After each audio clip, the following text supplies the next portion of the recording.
Welcome back to our program here on the Taiwan Outlook. I'm your host, Ray Guo. We will continue our conversation with Mr. Scott Robinson, who's the director of the American Cultural Center here in Taipei.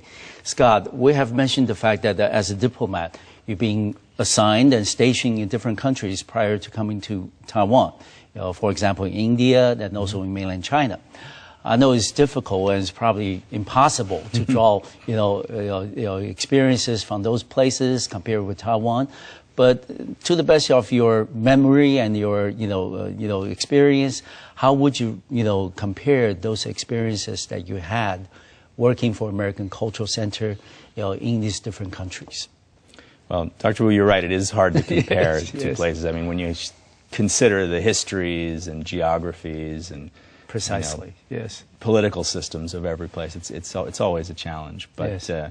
I'll do my best. Okay. But I would say first, why don't I start with Taiwan? Okay. Taiwan is a place that I think has one of the core shared values with the United States of democracy. Precisely, yes. I know that sounds like political, highfalutin political scientist talk, but it's really true. Yes. I think that really underscores our programs here and gives us a freedom to really talk about any issues we want. In my programs here, we've done things on, as I said, music programs, theater, art, education, political science. We did a baseball program that was tremendously successful this year with two retired Major League Baseball players. Yes, I think I read about it in the paper. Yes. Did you? Yeah, it was great because it gave us a chance to connect with people who don't ordinarily come to our cultural center. On that trip, we did baseball clinics out in Pingdong County and in Kaohsiung County and in Taipei and in Taoyuan that we connected with young people. They went to an orphanage. It was really a good experience and a good way to really bond with people in Taiwan and to help them to better understand the United States. Not only baseball, which is another shared value that we have with Taiwan, indeed, but also to understand cultural diversity and the way that Americans interact with one another. Of course, it was a good experience.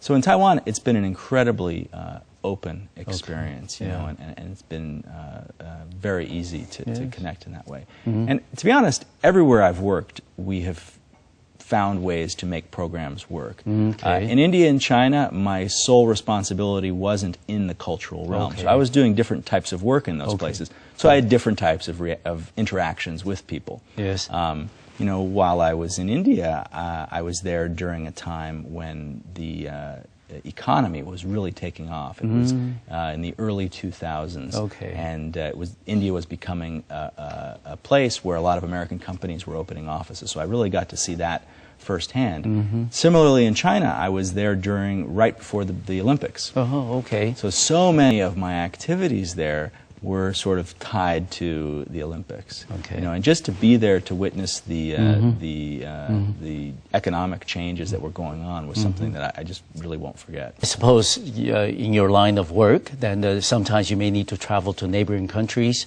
in Asia. How would you find your experiences in Taiwan as compared to other countries in Asia? Is it because that we share the common values like democracy and freedom? Does it make it easier as compared to maybe some other countries that still not considered a democracy? It definitely makes a difference. It makes a difference, and it gives us an inroads here where we can sort of get beyond just sort of superficial discussions of things and talk about things on a deeper level. We see that in our speaker programs. When U.S. scholars come and they want to talk about U.S.-Taiwan relations, it goes beyond the sort of just what you read in the newspaper or sort of just the sort of superficial discussions to getting into really deep talks about history and policy. So I think that the fact that so many people in Taiwan have studied in the United States and either or have relatives there. I mean that also I think is a key reason why people in different places can understand each other. Okay. You know, now that I'm in Taiwan, you know, if my mother reads something in the newspaper in Los Angeles about Taiwan, she calls me up and says, you know, did you read in the LA Times about this is going on? You know, oh, I heard this. You know, so you know, anytime, you know, sometimes she calls me to tell me that there was an earthquake in Taiwan when she reads about them. Yes. So it's a very you know, I think that type of connection is one that you know, pays dividends in many ways. Yeah. Scott, I'm going to ask you for your, you know, secrets of the trade. Okay. In the sense that, how would you identify some of the key elements in terms of promoting cultural exchanges between two societies like the United States and Taiwan? I think respect. Okay. I think all programs that we do Okay. have to emanate from a position of respect. Okay. In other words, you know, not coming in and saying, this is how we do things in the United States, and this is how you should do things in Taiwan. I mean, that type of thinking just doesn't work. Yes. So I think that no matter where you are, you have to start with that. Okay. At the same time, I think sometimes people focus so much on cultural differences that they neglect to realize that, you know, similarities at the bottom of it all, I mean, we are all similar. You know, we all care about our families. Yes. You know, we all like a good meal. Of we all course. like to have fun. We all, you know, enjoy a good movie. Yeah, Yes. enjoy a good movie. I mean, you have to realize that just because of language differences or you know, cultural differences, you still can connect much easier than you might think. I see this in programs when we bring people over, like the two baseball players I mentioned, who spoke no Chinese. And but at the same time, they hardly needed to use their interpreters. You know, when they were working with kids, they were able to just communicate in a different way. Transcend that So yeah, barrier. so I think that you know, operate from a position of respect, but at the same time, you know, don't be too nervous about things being different. Okay. You know. Okay, but also, Scott, you may come across, you know, from, you know, in interactions with cultural officers that are stationed in Taiwan, but from different countries.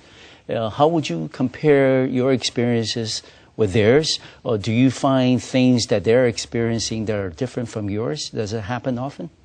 I like to touch base with colleagues from, you know, countries, different offices here. Yes. And we all have different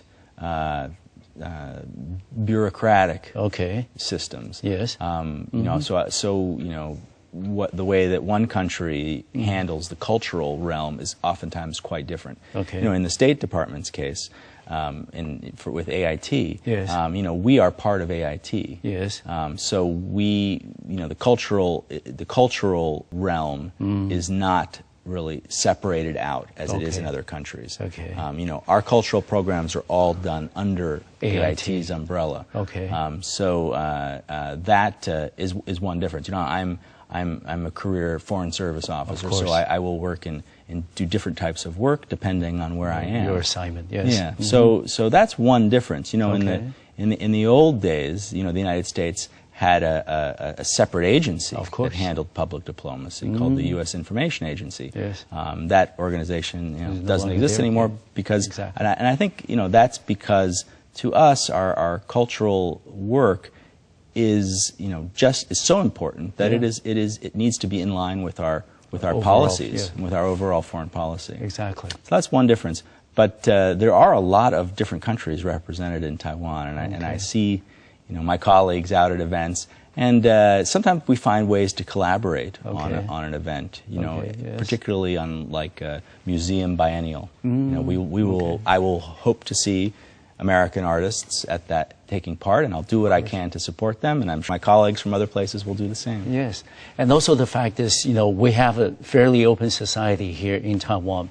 Can you then identify some of the features that Taiwan offers that will make cultural exchanges, not only with the United States, but with also other countries around the world, easier, or is it more difficult? I think it is a great place to do cultural exchange. Because first of all, democracy, I mentioned. It's an open system.